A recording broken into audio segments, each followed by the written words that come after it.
Welcome back to another episode of College Baseball Saturday. Boys, we're here. It's super regional time. We got people punching their tickets to Omaha this weekend. Some teams for the first time ever, so vibes are really high. How are you guys doing on this fine Saturday morning? Before I ask you, I'll introduce our guest picker, special guest for today. We got Kent State and West Virginia alum. Got to shout out our Golden Flashes as well. We got Jack Kartsonas in the booth. Jack, how are we doing? I know you're still slinging the rock in the Tampa Bay Rays organization with the Bowling Green hot rods right now. So I don't know where you're located currently, but how are all three of you guys doing on this fine Saturday? Good. Thanks for having me. Happy to be here. Looking forward to watching the Mountaineers today. Absolutely. Unbelievable. Absolutely. I mean, you can't beat this. You got super regional baseball in early June. Omaha's right around the corner, but these super regional games you can't beat. Just the atmospheres have gone above and beyond what those stadiums can hold. So, I mean, I'm fired up. Yeah, JP, I think you said it best. It might have been on Twitter yesterday. The postseason on-campus baseball, it's just something different, man. It's something different. Those home crowds are elite. Just sitting there watching their teams try to get to Omaha. So, it's warm outside. I'll probably be outside watching all kinds of ball today. Yeah, you got to bring in makeshift bleachers, makeshift stands. You know, we got people in parking lots, people on top of parking garages. You know, it's any way, shape, or form that these fans can get their eyes on some postseason super regional baseball, they're there for it. Yeah, I love it. Absolutely love it. Before we start talking about some of these atmospheres and some tailgating that's been going on, we got to get into our Lounge Dog lineup. Obviously, the Mississippi State Bulldogs are traveling over to Athens, Georgia. They got game 1 today, so no live Lounge Dog lineup for this week. But me and Corey Klingenbeck were able to get down to Duty Noble last week, and we're able to show you guys some live Lounge Dog lineup from last weekend. If you didn't happen to see it on social media. So I got a couple clips to show you of us getting fed and getting after it in the left field lounge last week. Hey, little beef rib action. What do we got on that? You physically could not make this up whatsoever. It's beyond a 10. I can't even explain it. This is like living out a dream. I feel like I'm in Field of Dreams right now in the outfield. Yeah, the first item was the beef ribs. I had never had a beef rib before last weekend, and definitely lived up to the hype. I mean, that just a hunk of meat on a bone, a thick ass bone, fired me up for sure. They don't like physically like get their meat, you know, like us here in the Midwestern part of this country. Like we're going to Kroger, we're going to like Sam's Club and getting our meat. Like there's no such thing down there. I think they just go to like a farm or they go to some butcher shop just out of nowhere and get this insane meat, because there was no like hot dogs or hamburgers. That just isn't a thing down there. Absolutely not. It's all beef, pork, ribs. I think the closest thing you could get is probably chicken wings, but they were like glazed and honey. Really good chicken wings. Yeah. But no, that's what, when I was asking someone like where they get their stuff from, like, I've been picking most of mine up from Kroger, and I think every single one of them just has like a personal relationship with someone that lives on a farm or a butcher shop. Yeah, got it from Johnny. I mean, that thing that's coming straight from the cow. Give it about 2 hours, and it's in their hands, ready to throw on the grill. But yeah, we got one more video of the chicken wings here. Back in the left field lounge, Shawnee Mack's first taste of the lounge. What's your review here on the wings? 10 out of 10. Oh, really? 10 out of 10. Incredible. Can't make this up at all. Incredible. Look at that. Just can't make this up. Can't make it up. But that last video, got to show some respect. I know those two were actually cooked by Lounge's right-hand man, Jeffrey Estes, but we'll give some credit to Lounge here. This was his pork belly that we told him we were going to sit in our seats to watch the UC game, and he told us, like, That's fine, but I've never had anyone turn down my pork belly before. So you guys better make sure to be back out here in the 6th inning or so.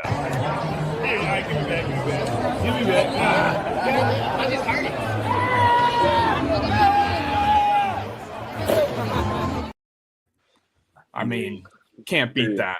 Can't beat that.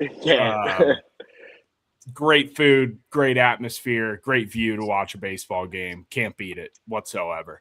Now let's start talking about some of these environments that we got to see yesterday. Specifically, we'll start with the West Virginia Mountaineers here. And before we get going, Jack, you were actually popped over to Morgantown last week for the regional. So just talk a little bit about what you experienced environment-wise over there last weekend. Yeah, it was incredible. So I got there at like 3:00 for the 6:00 game, and everybody's seen that hill they've got on top of the stadium. People are filling out. So on top of that hill is a hospital, and across the street's a Walmart, and there's free parking at the Walmart. So I got there at like 3, parked at Walmart, and there's just hundreds of people getting hammered in the Walmart at like 3:00 on a Monday. You walk down the hill, go to Buffalo Wild Wings across the street. There's a whole tailgate going on in all these parking lots. It was an incredible scene. And then inside the ballpark was amazing. It was probably the best sporting event I've ever been to. Just the crowd, the way they won. Last year we beat Kentucky in the regional final, and it was Guzman had a line drive up the middle, and Kresser scored. It was the exact same play happened again against the same team. It was incredible. And then singing Country Roads at the end, there's thousands of people up on that hill behind us. It was unbelievable.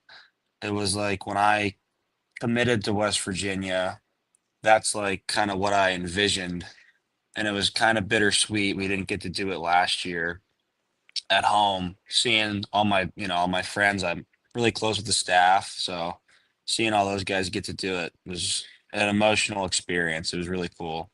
Yeah, it's like I know it's got to be, like you said, a little bittersweet, knowing that you just missed out on that by a year. But I also know how connected you got both with kind of the university and the fan base in just one short year. So it's got to be cool to actually see that come to fruition, and like you mentioned, kind of seeing guys that you did play for and played with be able to get that done last weekend. And obviously you throw UCLA dropping their regional, and you get to run it back again in Morgantown the next week. So great stuff. I do have a clip here from I believe this is the B-Dubs parking lot at about 8 or 9 a.m. yesterday, from a guy.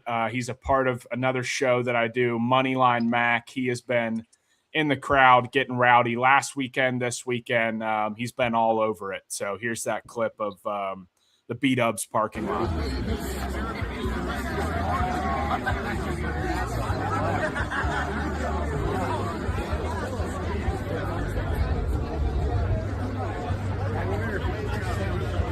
We're tougher than you, and you already know it.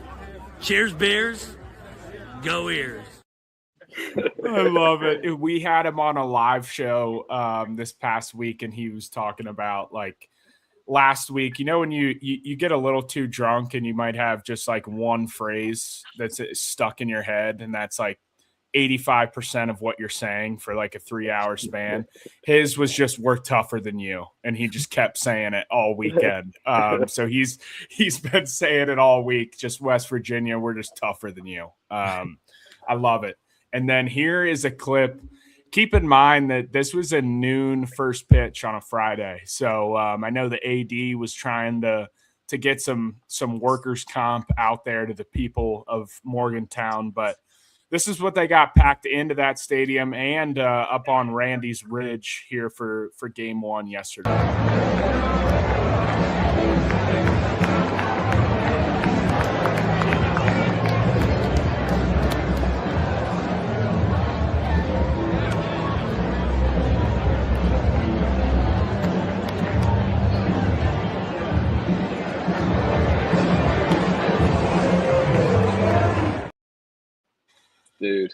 Unreal. So a couple things that stick out to me. So obviously, and Jack, correct me if I'm wrong here, but part of the reason they're calling that spot Randy's Ridge is the old coach Randy Mazey, who kind of built up that program to get it to the spot where it is now.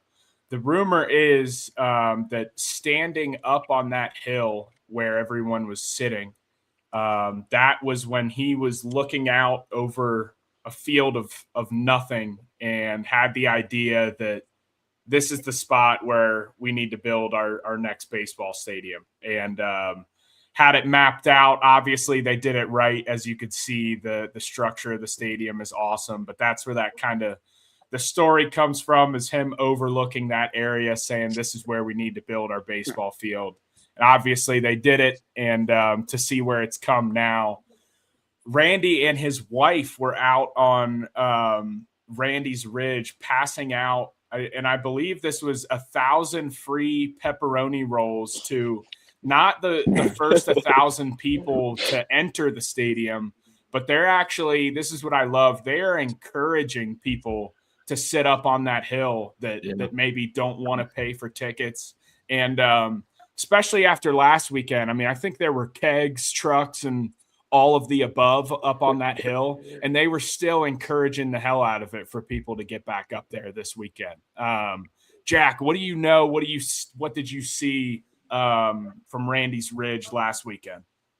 Yeah, first of all, what you said about Maisie. So there's a picture right when you walk inside the facility.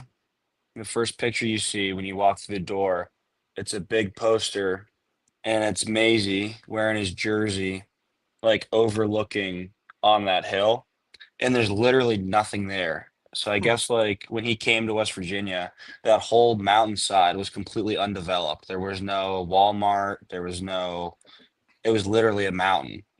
And they kind of had like bulldozed over where they were going to build the baseball stadium. But literally, the whole thing is developed now.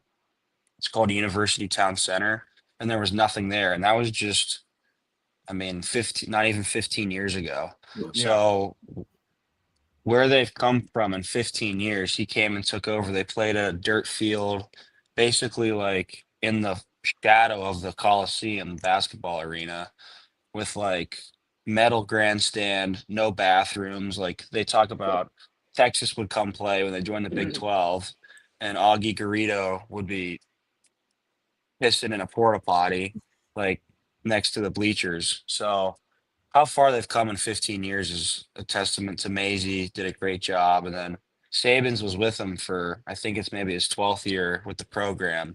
So the two of those guys did an incredible job. And yeah, Randy's Ridge is his zoo. It's like on the top of the hill, people are bringing tents. So on that video, you can see the people kind of laying out on the hill, but on top is where everyone is. There's just, it feels like half a mile of people with tents and coolers and lawn chairs. It's incredible because the ballpark only seats like, I think 3,500. It can get to maybe like 4,500 with standing room. So with there's got to be 7,000 people in total up there watching the game. It's an incredible thing. Yeah, that's Good elite. God.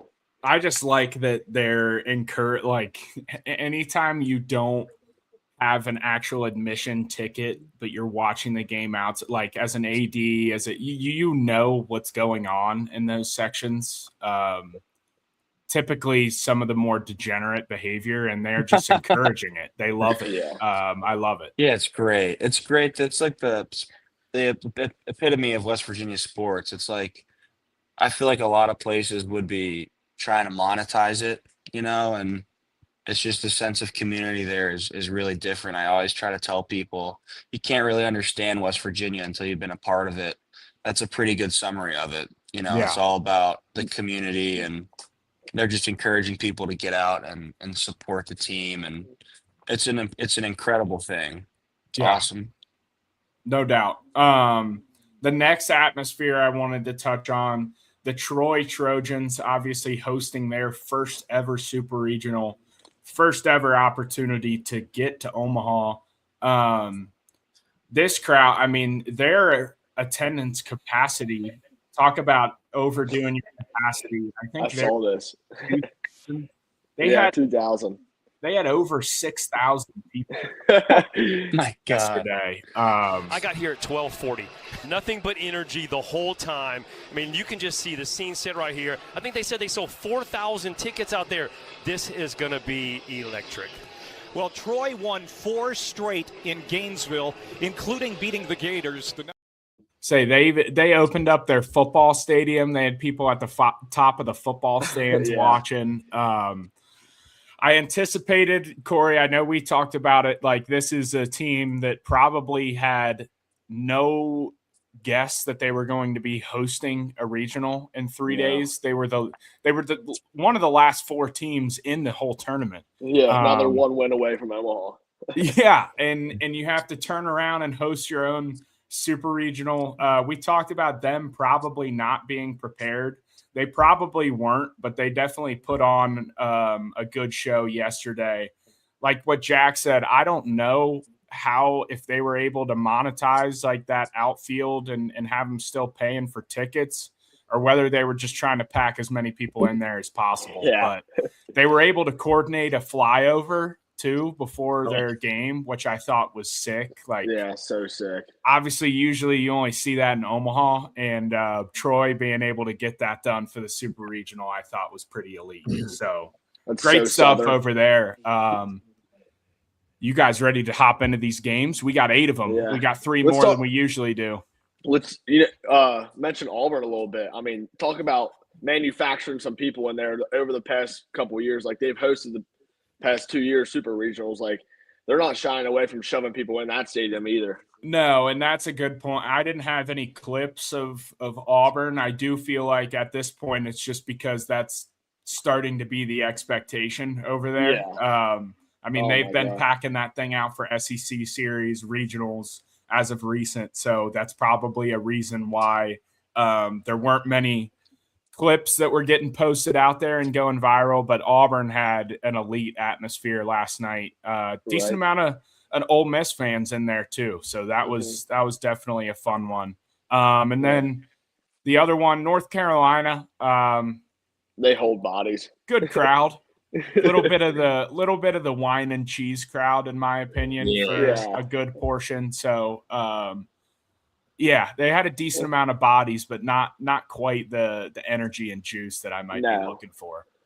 No. Well, yeah, let's get into these matchups. Me, Cole, and Corey did determine. So on our graphic, we will still only have those 5 games, but we will be picking all 8. And all 8 will be going towards our record here. Looking at our record, since we're kind of down to the wire, I will bring it up here. Let's see. Pulled up. Yeah, we're tied. Me and JP are tied at 40 and 35, and Cole's sitting in the front seat easily at 44 and 31. Okay, Not easily, but yeah, we're gonna let Cole go first, just so me and Corey can go off and try to make a run at this leaderboard here. But let's start with game 1. We got the USC Trojans at North Carolina. Keep in mind, for all of these game 2s, I kept the home, like USC at North Carolina. The game's played in Chapel Hill, but all these game 2s, USC, the road team will actually be the home team for game 2. So just wanted to throw that out there since I kept it like this. But yeah, the Trojans came back late. The bats are heating up a little bit. Mason Edwards, honestly, you thought it was going to be Mason Edwards, the pitcher of the year that kind of took this game by the balls yesterday, and it was not him. It was actually he got hit around a little bit, and it was their bullpen keeping it active, and then this big grand slam to take the lead late. The 0-1. Drive deep to left field. Going back into this hell. He's at the fence. It's a grand slam.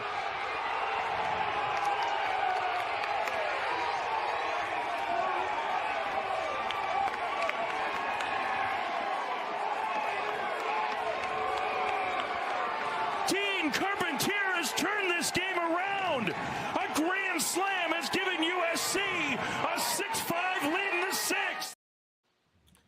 I mean, people wondered if USC had the firepower to kind of make some noise like that late in the game with a big homer, and they came through yesterday, took game one. Today, I'm not sure who USC will be throwing. I know the Tar Heels will be throwing Jason DeCaro, who has kind of been their Friday guy all year long. So who do you guys got taking game two in Chapel Hill today? I'm going with the Tar Heels. I think, especially hosting a super regional, I don't see them losing 2 games and being done there. I know there will be the away team today, but North Carolina, they have the ability to host year after year. I think it was a couple years ago they lost to LSU at home. I think that was in the regional. And then last year they ended up winning game 1 of the super, and then I think Arizona took the next 2 games, and they weren't able to make it to Omaha. It's always comes down to the wire there, so I don't see this being a 2-game sweep here by the Trojans. So give me the Tar Heels. Yeah, nothing. Talking to my guy yesterday, Knapp seems very confident about the blue and white. So I think I'm going with the Tar Heels in Chapel Hill today. I don't, like Cole said, like they dropped game 1 last year, or they won game 1 last year and then dropped the next 2. I don't see the Trojans walking in here with an easy 2-game sweep. So I'm going to Tar Heels for game 2. Jack? Or actually, Yeah, I'll go before go ahead, Jack. go That's ahead. my fault. I know I had the Trojans as my series pick, so I'm feeling good about game 1. But to your guys' point, obviously I like the Trojans to potentially pull out this series, but Jason DeCaro, their dude on the mound in a back against the wall game at home.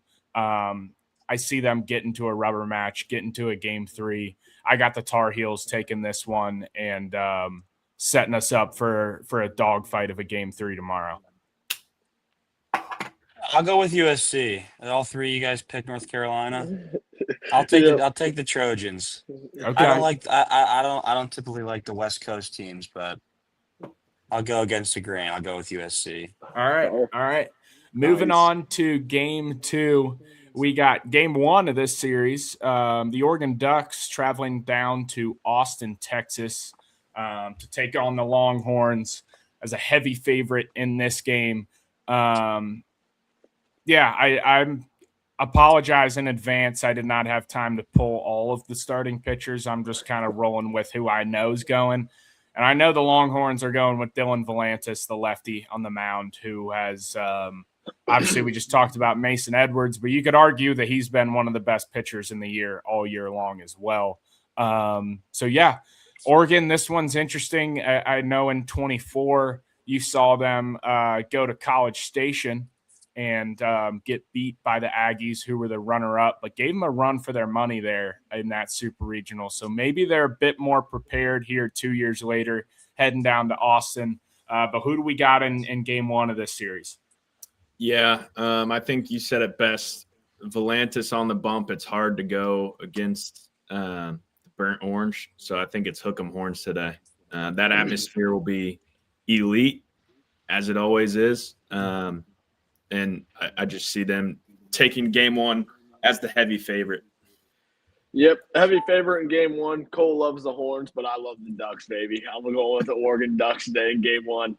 see if the Ducks can override Volantis today and take game 1 in Austin, Texas. Yeah, the thing about Texas all year where I've maybe hopped off the train a little bit is when those bats got a little quiet, and last weekend I think they put up about 30 runs or something. So you get those bats going with the arms that they got on the mound, especially this dude on a Friday night, Dylan Volantis. I'm hook 'em horns all day today. Jack? Yeah, Texas. I don't think this one's going to be close. No, I would say West Virginia and Texas. I know that's kind of West Virginia fans don't like Texas too much. Is that right? Yeah, it's an old Big 12 rivalry. Yeah. The pretty boys, Texas. I love it. All right, next game. We got another game 1 matchup. We got the Johnnies of St. John's heading down to Tuscaloosa, Alabama, to take on the Crimson Tide. St. John's coming off a big regional win in Tallahassee last week. Alabama kind of running and coasting through their own home regional. This is the one, guys, and I know this was priced. Alabama's the heaviest favorite series game-wise than everyone, and this is one that scares me a little bit. I know they'll have Tyler Fay, their ace, rolling tonight, but the Johnnies are playing good baseball right now. I think they could shock the world this weekend. But who do we got for game one?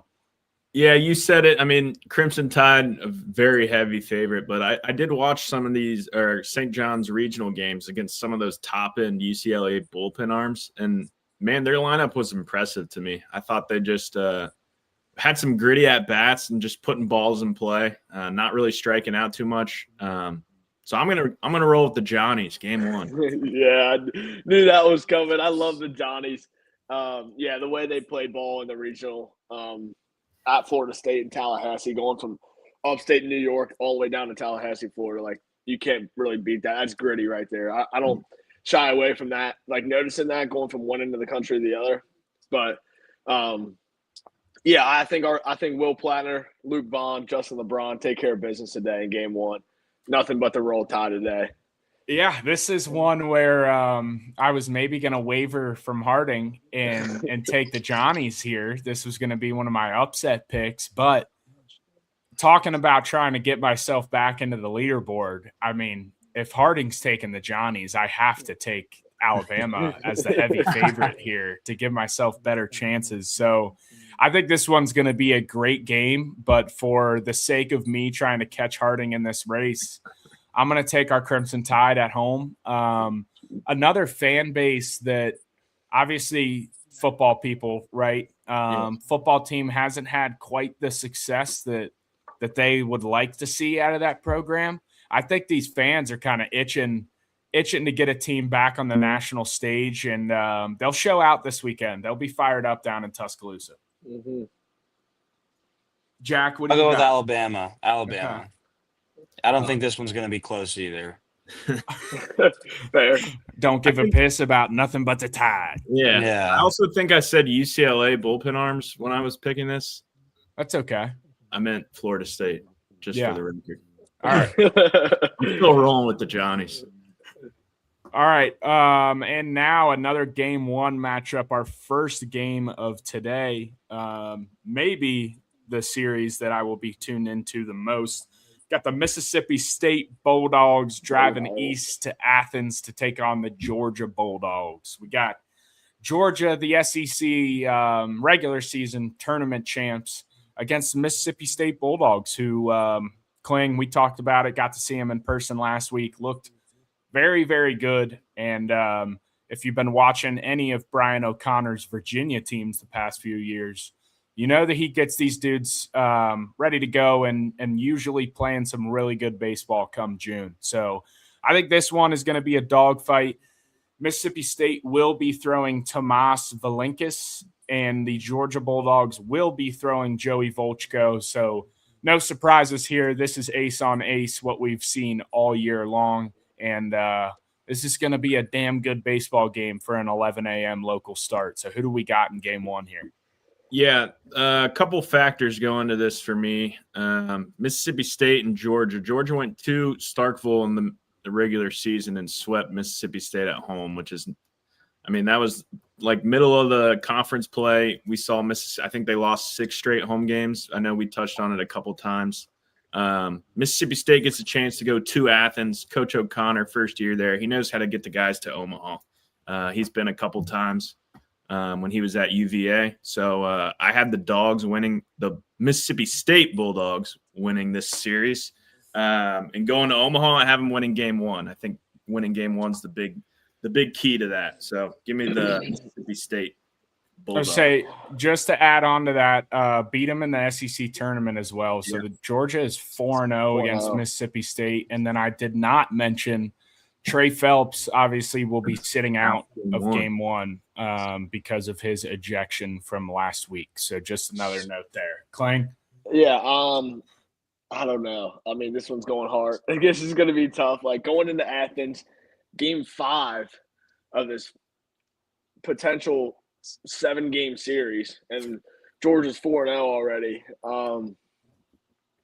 I don't know. I took Mississippi State to win this series, but without Trey Phelps and without some of the dogs, I think Georgia's running game 1, but I like State in the series. But I'm going Bulldogs game 1. Okay. Georgia Bulldogs game 1. Okay. Yeah, I respect it. After being down in Stark Vegas, Mississippi, with our guy Lounge Dog and with our boys last week, there is no way in hell that I'm picking any other school other than the Mississippi State Bulldogs. Just watched Valinkus put on a clinic last week against our Bearcats. Yeah. I mean, me and Kling, we told it. We were sitting in the crowd wondering if the ump was screwing us over, and check back on the video, all of those pitches were just absolutely dotted, and he was cruising. So he's locked in. I feel like the Georgia bats may have gone a tad quiet last week. Not quite the offensive performance they were looking for. I'm on Mississippi State all weekend, and especially today in game 1 with Valinkus on the bump. Jack, who are you rolling with? I'm going to go with Georgia. I think this is Georgia's year. They've had a lot of close calls in that ballpark the last couple of years. They've got the fraternity out in right field. I think that Georgia's going to get it done. Yeah, Kudzu Hill will be rocking. Yeah. I know if we had a game 2, I definitely would have some footage of up there, but they will be rocking in the right field hill today. Here's look at Shawnee Mack. Dogs win again. Dogs win again. Talk about a phrase that gets stuck in your head after having a couple beers. That was me last weekend after every Mississippi State win. I think I said dogs win again probably about 100 times last weekend. So that's one of them. Another key to this series is Mississippi State got to stop at a Buc-ee's on the way over there. Yeah. True. Apparently they've been wanting to do that all year, so they finally got their chance. I think that's going to get them going. Yeah, that could be something that very well factors into especially game 1. Yeah, for sure. No doubt. Our next matchup, we got my Little Rock Trojans heading over to Troy. We have talked about the atmosphere and what it was like yesterday. Close game for the beginning half, and then the Troy Trojans, those bats woke up, and it looked a little bit like Gainesville did last week. Those boys were putting the barrel on the ball and putting up some runs in a hurry. Here's the grand slam yesterday that kind of officially tore the roof off this place. Beasley's pitch to Boroff. Look out! Oh, mercy! Grand slam!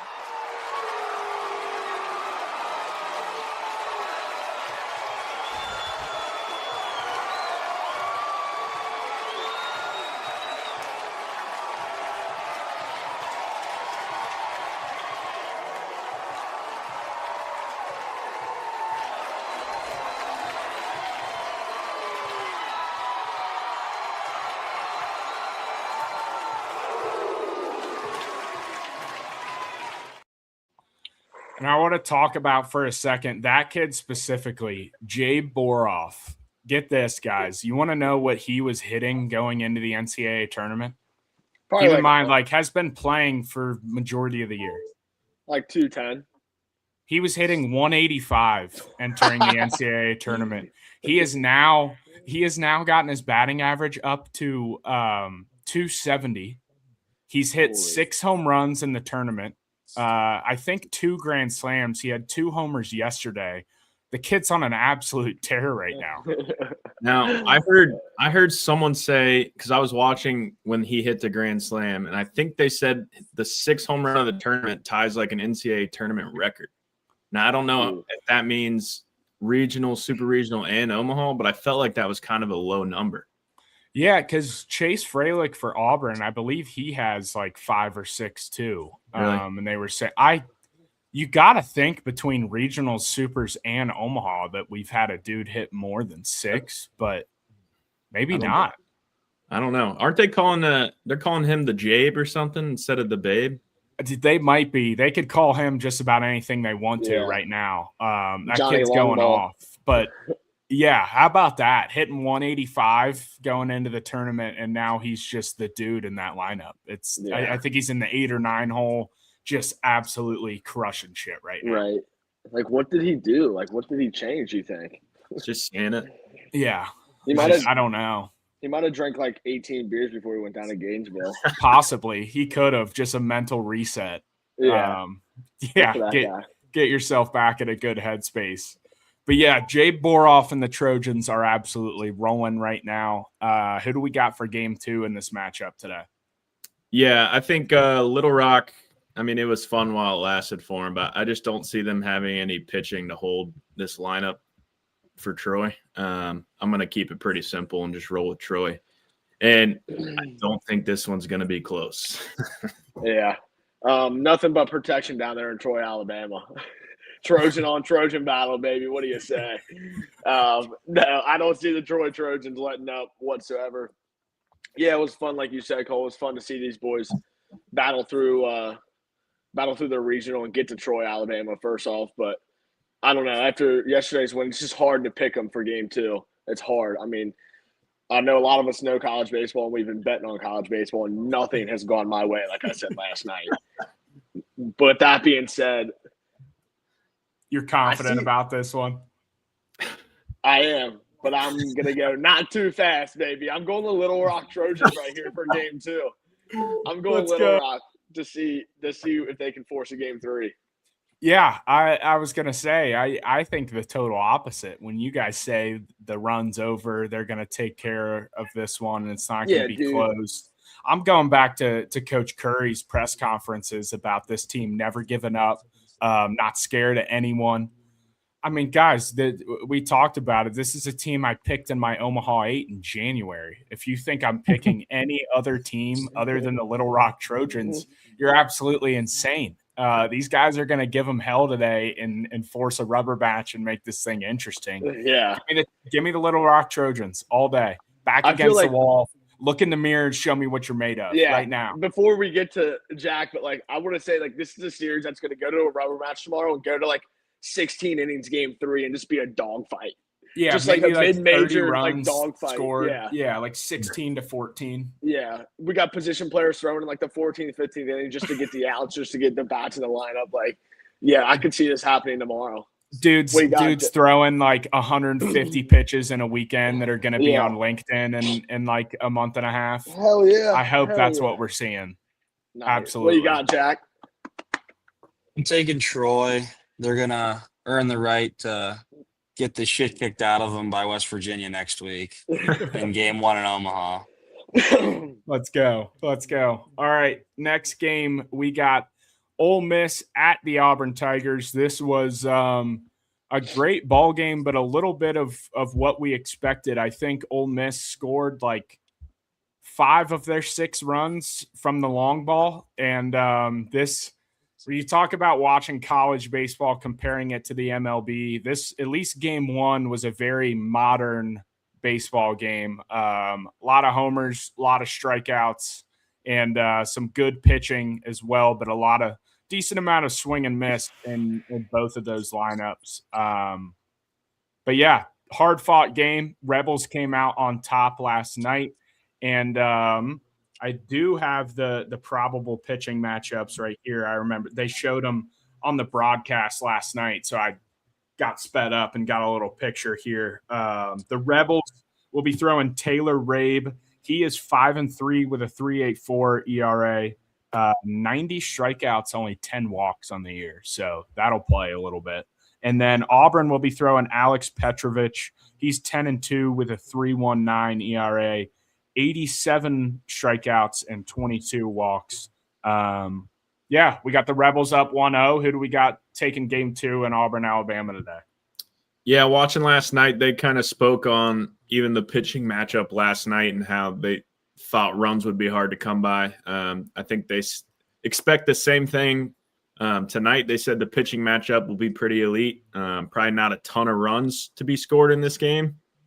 But I'll give you guys a chance to go against me here again. I'm going Ole Miss for the sweep. Damn. I think I was leaning towards the Rebels low key just to take care of business. You guys chose Auburn to win. I know. Chose Auburn to win. I think I'm going to stick with the Tigers and force game 3 because they're going to have probably 10,000 people around that ballpark tonight. So I think I'm going Tigers for game 2. Yeah, I picked Auburn in the series. Honestly, right now it's giving me a little bit of flashbacks to last year. Coastal went in there and just took care of business, 2-0. Can't happen 2 years in a row. It cannot. The Auburn Tigers have to at least force a game 3. We talked about them having one of the best atmospheres in the whole country. That place is going to be rocking today. Give me the Auburn Tigers to, dig in the box a little bit here, back against the wall, and get a win today and force a game 3 rubber match for all the marbles tomorrow night. Jack, who are you rocking with today? I'm going to go with Auburn. I liked what you said, JP. Good stuff. Good stuff. War Eagle, baby. Let's War go. damn. And next matchup, an old Big 8 rivalry. We got the Oklahoma Sooners, who just took down the Georgia Tech Yellow Jackets in Atlanta last week. And then the Kansas Jayhawks also hosting their first ever super regional. This was another one that didn't have any atmosphere clips from yesterday since they didn't play, but there will definitely be some from Hoagland Ballpark later today. That place is going to be rocking. They took care of business in their home regional last week, taking care of Arkansas and Missouri State, who were probably two of the tougher 2 and 3 seeds that they had to take care of. And those boys took care of business and swept that thing. So, yeah, big game 1 here in Lawrence, Kansas today. Those Oklahoma bats are hot, but it seems like the Jayhawks just can't lose right now. Who are we going with in game 1? Yeah, the Sooners lineup it was pretty impressive there in that Atlanta regional, taking down Georgia Tech. Had to win 2, I believe, to get out of there against the Yellow Jackets. I feel like they're a team that's just kind of sneaky when you get to this time of the year. Like, no one really talks about them a whole bunch, but they just find ways to win ball games. Kansas obviously favored here at home. Like you said, that atmosphere, they're going to Hoagland Ballpark will be jumping, but I think I'm going to roll with the Sooners to take game 1. I got them winning the series. I think it'll go 3 games, but I got the Sooners taking game 1. Yeah, nothing. I think I've been high on the Sooners all year. They've had a little bit of downfall in the middle of the year because you didn't hear about them, but they made their way to Georgia Tech, and they took care of business. Flat out took care of business. I think nothing but the Sooners in game 1. Wow. I have no idea how you guys are going away from the Jayhawks right here. Here comes a hat change. I got a feeling. Yeah, they've been hot since April. Sweep the Big 12 tournament, sweep their regional. There's a different type of energy going on in that program and in that ballpark, in that town right now. I know Jack brought it up with Georgia. This is Georgia's year. To me, this is the Kansas Jayhawks year, and they will find their way to Omaha. Shout out to the burners in the outfield. The Hog will be absolutely cranked tonight. Give me the Kansas Jayhawks to take game 1 and maybe just end this thing in 2 games and start booking that trip to Omaha. I'm all over the Jayhawks this weekend. Jack, who do we got? As well. I think the Big 12 has pretty disrespected them in West Virginia. Should not have been 15 and 16 seeds, so I'm rooting hard for Kansas here. Yeah, that's my other thing is the Big 12 the committee, they must have felt like they were doing the Big 12 a favor by giving them 2 hosts. They slap them in the face and give them the 15 and 16 seed. Though they turn around and win them and obviously get the opportunity to host a super regional next, which made it just that much better for both teams.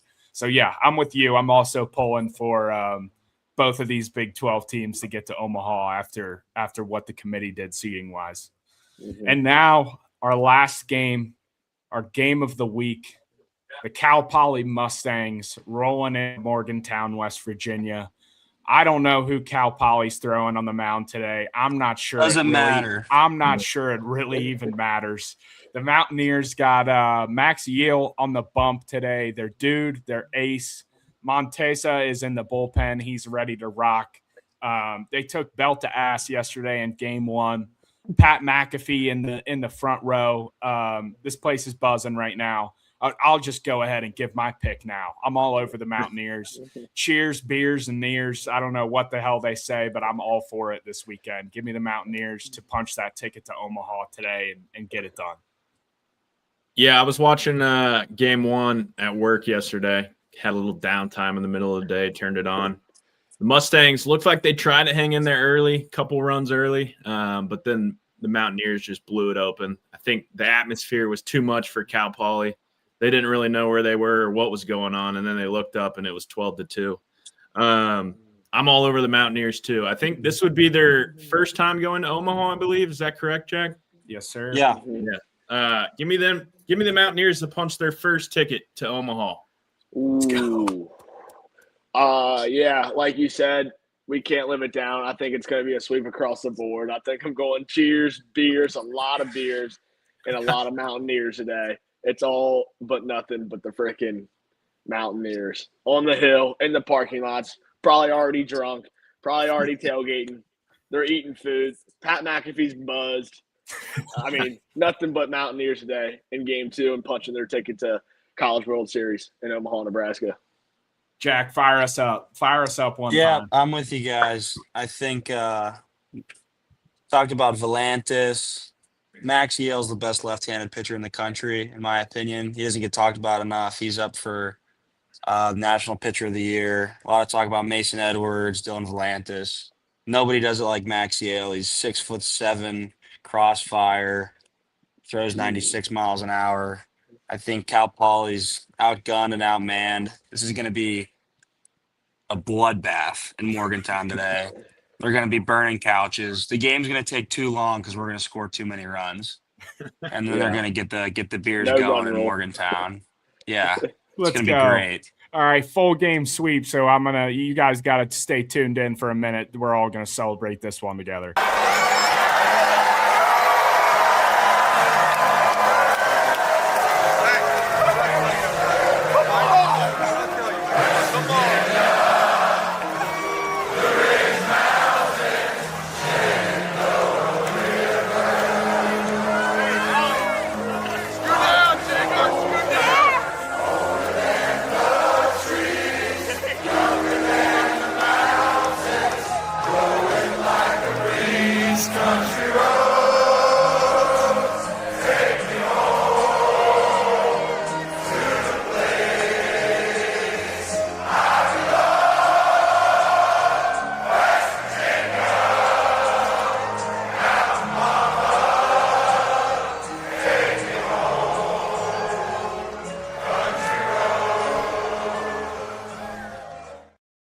Gosh, I mean, how about that?